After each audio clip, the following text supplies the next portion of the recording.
She was halfway through tying her shoelaces when I said it. All right, go ahead.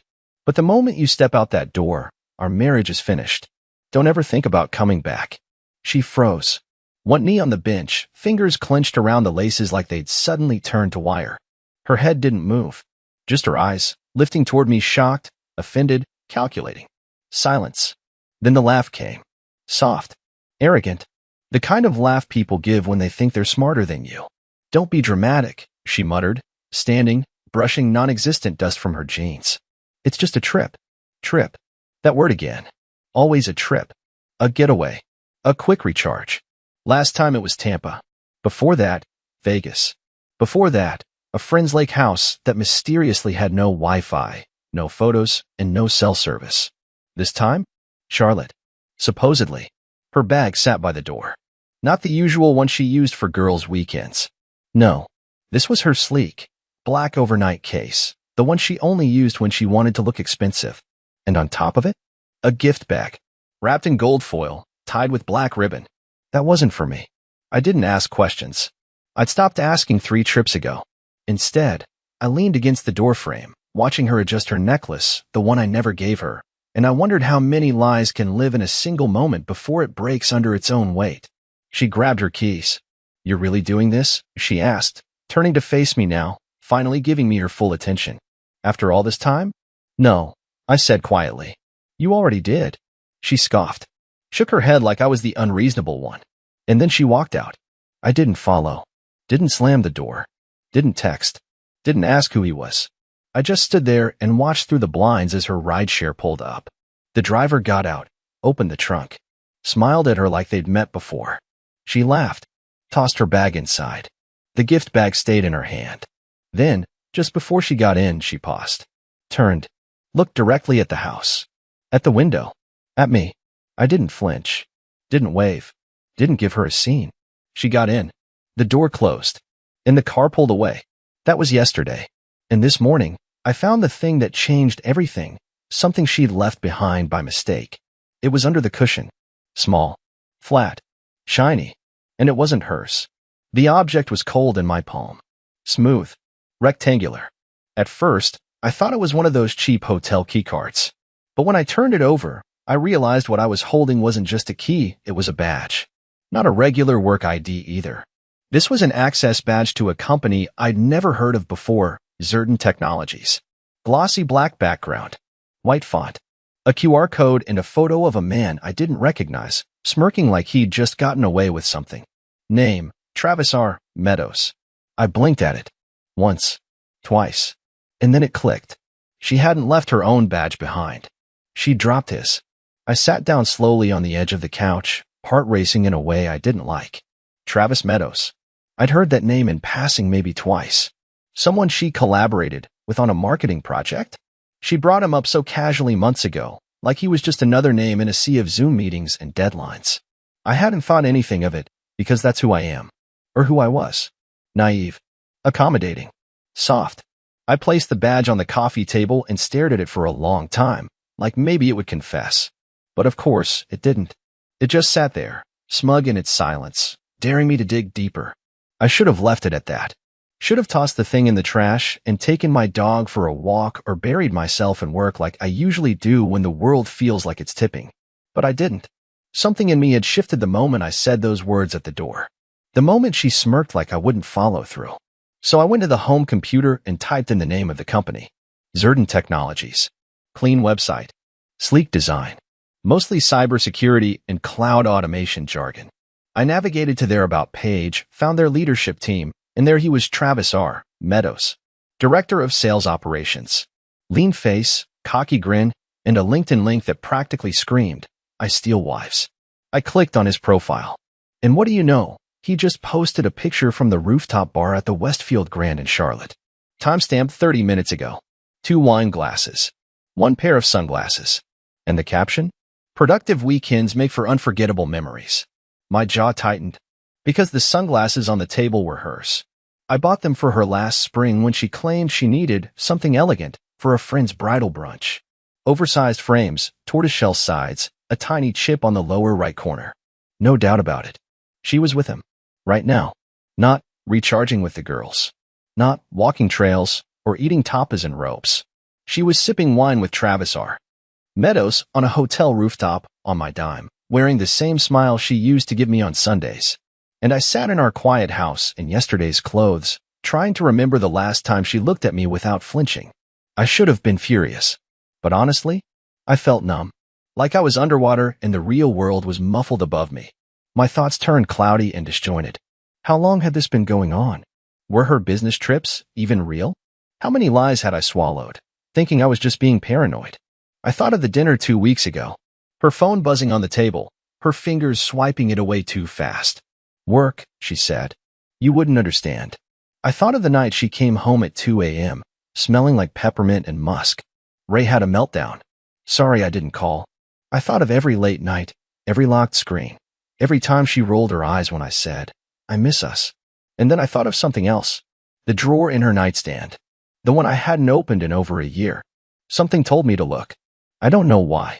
Maybe I wanted more evidence. Maybe I just wanted to be wrong, to find old receipts or pins or hair ties.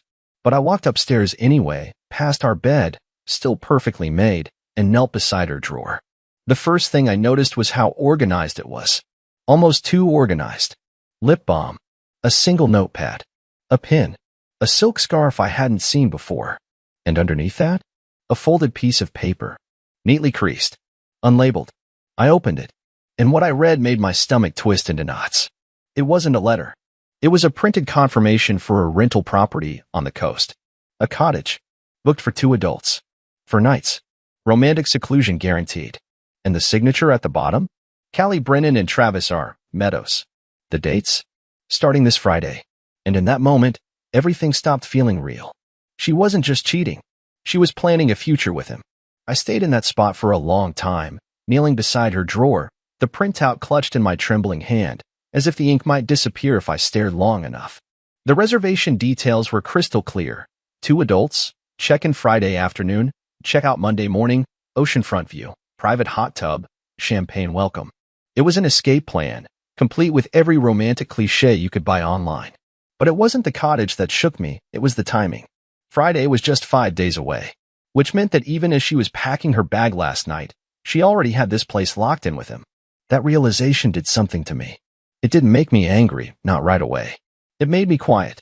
Still, like when you're driving and realize you missed your exit 20 minutes ago but don't want to admit it yet. A kind of delayed panic. A hollow buzzing in your ears. She wasn't planning on telling me. She'd hoped I'd just keep nodding. Keep pouring coffee. Keep pretending not to notice. Maybe she thought I'd cling to the fragments she was dropping behind like breadcrumbs, small reassurances, half-hearted pecks on the cheek, meaningless, I love you, as whispered when she thought I needed to hear them. And for a while, maybe that's exactly what I did. I folded the reservation back into a perfect square and tucked it into my shirt pocket. I didn't know why I kept it. Maybe part of me wanted to hold on to something physical, proof that I wasn't losing my mind. Because I'd asked myself that more than once lately. Was I imagining the distance? The weird silences? The sudden shifts in tone? Was I just some washed-up husband who'd grown too soft, too boring, too convenient? But this wasn't imagination. This was printed, dated, booked. I walked into the kitchen, poured myself a glass of water, and just stood there watching the condensation crawl down the glass. Everything felt too quiet, too artificial. Even the hum of the refrigerator felt staged, like I was on the set of my own life. That's when I opened the group chat. We'd started it years ago, me, her sister Erin, her 2 closest friends Brooke and Janie. Mostly vacation pics, holiday planning, memes I barely understood. I never posted much, just threw in the occasional thumbs up or LOL. But now, I scrolled all the way up. I don't know what I was hoping to find. Maybe some clue. Some breadcrumb I'd missed. And then I found it. A photo, buried 3 weeks back. Posted by Janie, captioned, that rooftop view, though. There they were. All 4 women, smiling into the camera. And in the corner, barely visible in the mirror behind them, Callie's reflection. But not alone. There was a man beside her. Hand on her waist. Head tucked slightly toward her neck. The angle was terrible. Blurry. But it was enough. Enough to confirm that even on a supposed girls' weekend, she couldn't keep herself from being seen. Worse? That photo was taken in Charlotte. The same city she was in right now. Which meant this wasn't their first time there. They had a place. A pattern. A system. I felt nauseous. I opened my laptop and typed Travis R. Meadows into Facebook. His profile was locked down, mostly, but his friends list wasn't. And right there, third from the top, Callie Brennan. They weren't just colleagues. They were connected. I clicked through her profile. She hadn't posted much publicly in years. Just some work-related things and a few scenic pictures from places she never went with me. But one photo caught my eye, a close-up of a wine glass on a balcony, overlooking the ocean. No faces. Just the corner of a man's shoulder, blurry in the foreground. That picture was uploaded on a random Monday 3 months ago. I remember that Monday. She told me she had a 10-hour training seminar and wouldn't be home until after dark. Suddenly, I couldn't sit anymore. I paced the living room, circling the couch like a man preparing for something, but I didn't know what. Revenge? A confrontation? A calm, calculated letter? None of it fit. Nothing I imagined gave me the peace I thought I'd feel once I found out. And then, as I was about to put her laptop away, I heard a notification. It wasn't hers. It was mine. My phone buzzed once, quiet, discreet, like the universe just nudged me with its elbow. The notification was from our home security system. Motion detected. Front porch camera. I tapped the alert. And there she was. Callie. Back early. Luggage in hand. Looking nervous. Looking caught? She hadn't expected to return to this.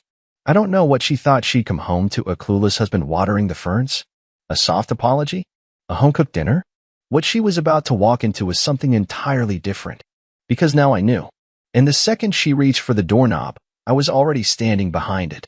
The second her hand touched the front doorknob, I stepped back and pressed myself into the hallway shadow beside the coat rack.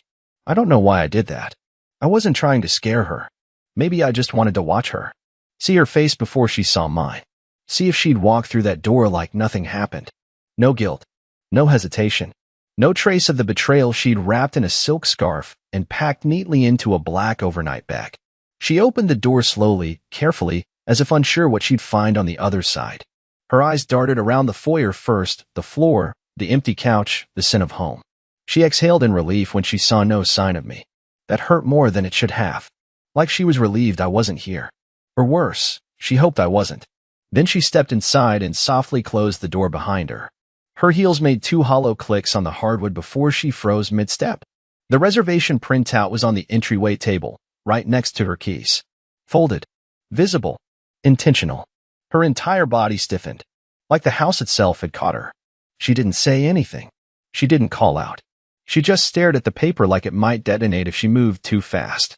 I found it, I said quietly, stepping out from the shadows behind her. She spun around so fast she dropped her purse. It hit the floor with a heavy thud, too heavy. The kind of weight that doesn't come from makeup or gum or phone chargers. Her mouth opened, then closed, like she was scrolling through excuses in her head but couldn't find one fast enough. It's not what you think, she started. Stop, I said. My voice didn't even sound like mine. It was steadier, firmer, but hollow, like I was borrowing someone else's composure. I wasn't going to go, she said quickly. I hadn't decided. I needed space. I pointed at the paper. That's a $2,600 decision, Callie. Non-refundable, by the way. She flinched. Then came the tears. Fast and practiced. She covered her mouth, staggered back into the corner like she was the victim, like I'd ambushed her in her own house. I messed up, she whispered. I was confused. I didn't know how to talk to you about it. My jaw tightened. You didn't talk to me.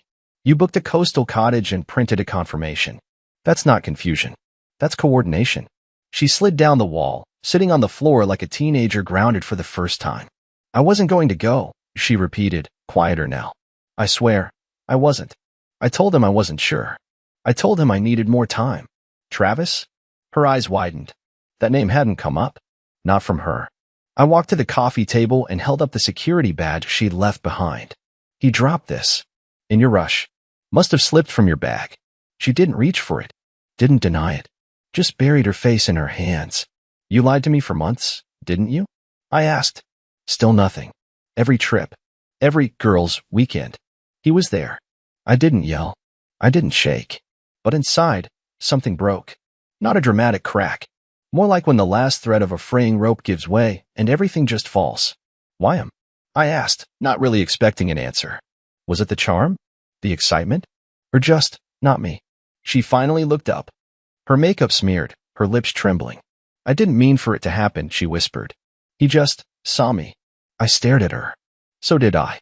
She flinched again. Every night. Every morning. Every boring Tuesday when you came home tired and didn't want to talk. I saw you. I stayed. But you stopped trying, she shot back suddenly, her voice sharp now. You stopped seeing me as a woman. You were always tired, always quiet. I felt invisible. I didn't respond. Because maybe she was right about that. Maybe I had faded, grown dull in the routine. But I never left. I never lied. I never treated her love like it was optional. You should have told me you were unhappy, I said, instead of feeding your unhappiness to someone else. She stood slowly, brushing her hands down her thighs. Her shoulders were shaking now. What are you going to do? She asked. And I could see it. She still thought I might beg. That I'd break.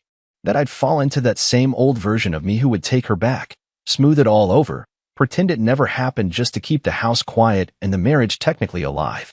I walked to the front door and opened it. What are you doing? She asked. I looked her dead in the eyes. I'm giving you what you wanted. What does that mean? It means you're free. You made your choice.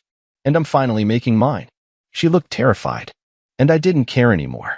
She stood in the middle of the living room like she was trying to convince herself this wasn't happening. I think a part of her still believed she had leverage, that her tears, or the weight of our history, or maybe even just my quietness could buy her more time. But I wasn't quiet because I was weak anymore. I was quiet because I was done. She took a step forward, hands trembling at her sides. Can we just sit down? Please? Talk like we used to. The irony hit hard. Like we used to? I asked, shaking my head. You mean back before all the lies, or somewhere in between your second and third hotel rendezvous? Her face crumpled. I didn't mean for any of this to happen. But it did. And you didn't stop it. You fueled it. You protected it more than you protected this marriage. I was trying not to lose my grip, not on her, but on the clarity I had in that moment. It was like waking up from a long, strange dream and realizing how long I'd been sleepwalking. I could finally see things as they were. Her body language, her evasive phrases, the way her phone was always upside down or in her purse, the late-night showers, the dead zones during business trips. They weren't random. They weren't just in my head. They were patterns I let slide because I didn't want to believe what was right in front of me. She looked at me now like I was some stranger she didn't expect to stand his ground. I think she wanted me to yell, to scream, to fall apart, because that's easier to fight against. But I wasn't giving her that. I was giving her a mirror. You said you felt invisible, I said. But you disappeared long before I stopped noticing. You started rehearsing your exits in real time, while I was still trying to plan our future. She covered her mouth again and started to sob harder. The mascara streaks were sliding down her cheeks, and for a brief second, I felt this twisted flash of pity. But it vanished just as quickly as it came. Because that pity? It had kept me stuck.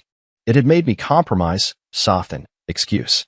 It had made me ignore what I now understood was her complete withdrawal from us. I don't know how to fix this, she said in a whisper. You're not supposed to, I replied. That's the part you never understood. Some things don't get fixed. Some things just end. I turned and walked into the den. There was a small fire safe beneath the cabinet where we kept all our joint files, insurance, mortgage documents, passwords. I pulled it out and entered the code. It clicked open, and inside was a single manila envelope I'd prepared the night before. I slid it out slowly and walked it back into the living room. Her eyes locked on it immediately. She didn't have to ask. I handed her the envelope. What is this? My answer, I said. It's a formal separation agreement. I had it reviewed already. There's nothing vicious in it. Just clean lines. Fair terms. You'll see I left the savings untouched. I'm not interested in making this uglier than it already is. She didn't move. You can take the weekend to think about it, I added. But I'm not going to wait in limbo. Monday, I'll be contacting my attorney and filing. If you want to dispute anything, we'll do it through mediation. But if you agree to what's in there, we can sign and move on like adults. She opened the flap and scanned the first few lines. Her mouth opened slightly, like she wasn't expecting me to actually follow through. Maybe she thought I was bluffing, just trying to scare her. But as the silence stretched between us, I saw the truth hit her in waves. You already printed this, she said, voice cracking. You planned this. I planned it the moment you walked out that door without your ring. I just needed confirmation. But what about? She stopped herself before finishing. Her voice was trembling, and her shoulders were slumped. What about everything we built? Everything we built, I said, deserved more than what you did to it. She sat down on the edge of the couch and stared at the envelope in her lap like it was a ticking clock. I don't know where I go from here, she muttered. That makes two of us, I replied. But one thing I do know, I'm not going back. I don't want to wake up next to someone who made me feel like a placeholder. She closed her eyes, and her voice came out in a choked whisper. I didn't think you'd actually let me go. You left yourself, I said. I just finally caught up. I didn't ask her to leave right then. I didn't throw her things onto the lawn. That's not who I am. But I did walk upstairs, pack an overnight bag, and leave the house without saying anything else. I needed space. Not to clear my head. I already had clarity. I needed distance from the person who chose someone else while pretending I was still her home. That night, I stayed in a cheap motel 20 miles outside town. No views. No champagne. Just peace. And for the first time in a very long time, I slept without dreaming of her. But little did I know, the next morning, something was coming that would change everything all over again. I woke up in that motel room with a dry mouth and a heavier chest than I'd gone to sleep with. The room was quiet except for the occasional groan of pipes through the thin walls and the hum of an old mini-fridge that sounded like it was ready to die. Sunlight leaked through the yellowed curtains, casting dull stripes across the carpet. I didn't move for a while. Just stared at the ceiling, breathing in that strange motel smell, bleach and stale air, cheap coffee and quiet regret. Then my phone vibrated. I hadn't checked it all night. I'd turned off notifications the moment I left the house because I didn't want to see anything from her. I thought I'd prepared myself for silence. But when I looked and saw 12 missed calls, all from her, something icy slid down my spine. I opened my voicemail with shaky fingers. No message. Just call after call, spread out between 1 a.m. and 4:40. Something about that specific window made me uneasy.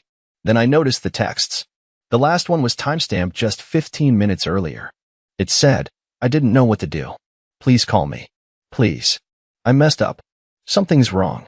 I stared at it for several seconds, then opened the thread. The first few were what I expected. Apologies, half explanations, long-winded emotional flares. But the tone changed halfway through. The last 3 texts weren't about the marriage or the separation agreement. They were short, strange, disjointed. Did you do this? Where's my work laptop? I need to talk to you before they do. What? I sat up slowly, heart thudding now. Something was off. My gut twisted not with anger, but with something colder, dread. I called her. No answer. Tried again. Voicemail. Then my email pinged. It was a message from my bank, a security alert. Unusual login attempt from an unfamiliar IP address in Raleigh. That's 3 hours east. I hadn't been to Raleigh in years. And more importantly, neither had she. Except, maybe Travis had.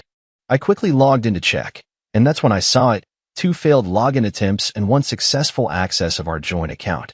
Not just viewed. Someone had transferred funds. $12,800. Gone. My chest collapsed inward. I scrambled to access the full transaction history, my fingers shaking so badly I kept mistyping my own password. When the page finally loaded, I sat back and stared.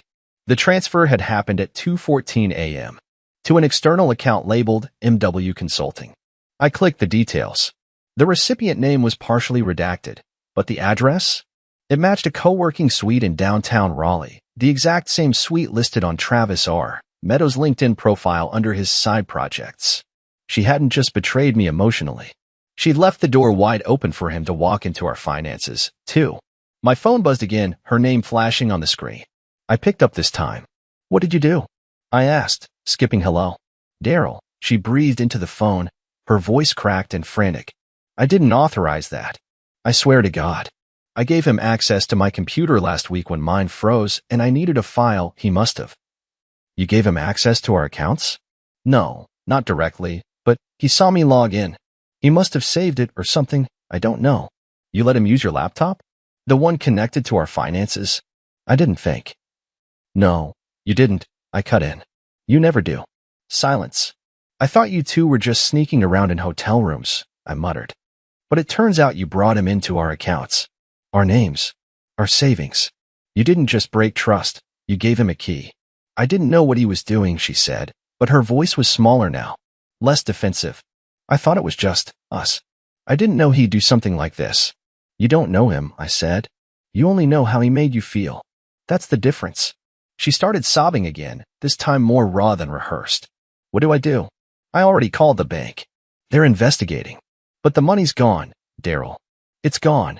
No, I said quietly. It's not gone. It's stolen. There's a difference. And in that moment, something inside me clicked. This wasn't just an affair anymore. This wasn't just a shattered marriage and a heartache that would fade over time. This was theft, manipulation, maybe even fraud. And I realized I wasn't just a betrayed husband now. I was the victim of a scheme I might have been targeted for without even knowing. Because I had a stable income, good credit, predictable routines. I was safe. And people like Travis hunt for that. Do you know where he is now? I asked her. No, she whispered. He stopped answering my calls 2 hours ago. I think he left town. I rubbed a hand over my face, trying to process what this meant. For my accounts, for my job, for my legal responsibilities. I need to speak with the fraud division, I said. And you need to prepare to tell them everything. Wait, she said suddenly. Are you going to the police? Yes. You're going to involve them? He stole our money, I said. He used you to get it. If I don't act now, I become responsible for whatever comes next. Do you understand that? She went silent. And for the first time, I think she realized what she'd really done. Not just to me, but to herself. The police officer leaned back in his chair and exhaled through his nose like he'd seen 100 versions of this before. Maybe he had. I guess there's no shortage of men and women walking in to say they trusted the wrong person. Some cheating partner, some friend with big promises and quick hands. But I doubt many came in with a financial betrayal wrapped inside a marriage unraveling in real time. Officer Morgan was calm, methodical, and surprisingly patient. I appreciated that. He didn't ask stupid questions. Just listened while I explained everything: the money transfer, the account access, the connection to Travis Meadows, the fact that the login originated from a city 200 miles away while I was sleeping in a motel off the interstate. When I handed him the printed records, he nodded, flipped through them, then looked up at me with a tired gaze. Mr. Brennan, you understand this might go beyond domestic issues, right? I do now, I said. That's why I'm here. And your wife, Callie, she's aware she gave someone access to sensitive financial systems? She's claiming she didn't realize what he was doing. I don't know how much of that is true, but she confirmed he had her laptop and saw her use the login credentials. He tapped his pen slowly against the desk. That gives him a line of sight, but not permission. And if funds were withdrawn without her explicit authorization, it could very well qualify as wire fraud, especially if he transferred it into a shell account like it appears here. I swallowed hard. What happens next? We'll open an investigation and refer this to cybercrimes if needed. But these cases take time. And unless he used his real name and bank account, which I doubt, it's likely he had this exit planned. This guy? He's done it before. Maybe not to your wife, but probably to someone. That part chilled me, because it sounded true. The officer offered to take a formal statement from Callie if she agreed to provide it, but I didn't respond right away. Part of me wanted to protect her still, even after everything. But another part, the louder part, was growing tired of cushioning her from the consequences of her own recklessness. If she was going to hand pieces of our life to a stranger in exchange for a thrill, then maybe this was the outcome she needed to feel just how far she'd fallen. I drove back to the house slowly, staring at the endless gray strip of highway, wondering what else she hadn't told me. Every conversation we'd ever had was now under a microscope. Every client dinner, every late-night walk, every business text she'd smiled at. It all felt like hidden pages torn from a story I never knew I was living in. And now? I didn't even know where she was. When I pulled into the driveway, I noticed something strange. Her car was gone. Inside the house, the lights were off. The air was still. But something was different. I walked upstairs and saw the bedroom door open, closet doors halfway swung. The drawers were open, half emptied, and there was a note sitting on the dresser. My name scrawled across the front. Slanted. Rushed. I stared at it for a long time before picking it up. For some reason, I didn't want to read it right away.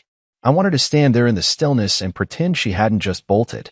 But eventually, I unfolded the page. Daryl. I didn't know what else to do. I couldn't sit here waiting for the cops or the bank or you to tell me what I already knew, that I let something in, and now it's destroyed everything. I'm not running from the consequences. I need to think. To breathe. You were right. I made myself small, but I also made you smaller in the process. I'm not proud of what I've done. I wish I could undo it, but I can't. Please believe me, I never meant for it to go this far. I'll be in touch. Callie, that last line, I'll be in touch, felt like a gut punch. What does that even mean? A week? A month? A farewell? I checked the safe in the den. Still locked. I opened it to double-check. The documents were there, untouched. But the key to the second safe deposit box we kept at the bank was missing. I hadn't checked it in years. It only held our wedding photos and some keepsakes. Or so I thought. I called the bank immediately, asking to place a hold on the box. The clerk sounded confused. Actually, Mr. Brennan, someone already accessed it this morning. You came in with a woman. We checked your ID. What? I asked, pulse rising. I didn't come in. Another silence. You didn't authorize anyone? No. Who was the woman? But of course, they wouldn't say. They promised to flag the box and launch an internal review. And just like that, I knew this wasn't over. She hadn't just vanished, she'd taken something else. Something I didn't even know I still valued. The woman I married was no longer who she once was. And now I had no idea what else she might do next. The next 3 weeks passed like the slowest rain, not pouring, just steady, quiet, relentless. I didn't hear from her. Not a text. Not a call. Not even a signal from a mutual friend. The bank finished their internal review and confirmed that access to the safe deposit box had been granted using a forged ID and my duplicate key. Because she had once been added as a secondary contact, there was no red flag until I intervened. They were sorry, of course, apologetic in the professional way banks are. But the damage had already been done. Whatever she'd taken, it was gone. At first, I couldn't even remember what was inside that box. Then it started to come back in fragments. A letter from my father, written the year before he passed. A USB drive with a recording of our first dance at the wedding. A pair of cufflinks that belonged to my grandfather. None of it valuable to anyone else, but pieces of my history, my bloodline, my quiet legacy. I tried not to let it gut me. Tried to remind myself that she had stolen from herself too, her dignity, her trust, her place beside someone who would have gone to the ends of the earth for her. But something strange happened the deeper I sank into that silence. I started coming back. Not all at once. Not like in the movies where the hero emerges reborn and polished. No. More like the tide, slow, irregular, but steady. I began making coffee just the way I like it again. I stopped flinching at shadows in the hall. I reorganized the attic. I threw away the wine glasses we never used and replaced them with heavy mugs that felt solid in my hands. I got a haircut, not a drastic one, just enough to look in the mirror and see a man who was finally claiming his own face again. I changed my banking passwords, updated my emergency contacts, and I filed the final divorce paperwork on a Wednesday afternoon without a single tear. A week later, I got a letter in the mail with no return address. Inside was a single page. No apology. No defense. Just a small note, handwritten in looping cursive. I left the USB drive and your grandfather's cufflinks in the mailbox behind St. Vincent's Church. You'll find them there. I don't deserve your forgiveness, but I wanted you to have that part of your past back. That's all it said. I drove there that evening. The old mailbox was still standing behind the chapel's faded stone wall. And inside, wrapped in tissue paper, was the flash drive and the cufflinks, slightly tarnished but intact. I didn't cry. I didn't call her. I just held them in my hand and sat in the car for a long time with the windows down and the music low, watching the sun slip below the horizon. It wasn't closure. Not really. But it was enough. Months passed. I started walking more, cooking real meals, talking to my sister again. I got a dog, not to replace Murphy, who passed away 2 winters ago, but to remind myself that loyalty still exists somewhere in this world. I named her Ruby. She's part shepherd, part mystery, and she snores louder than I do.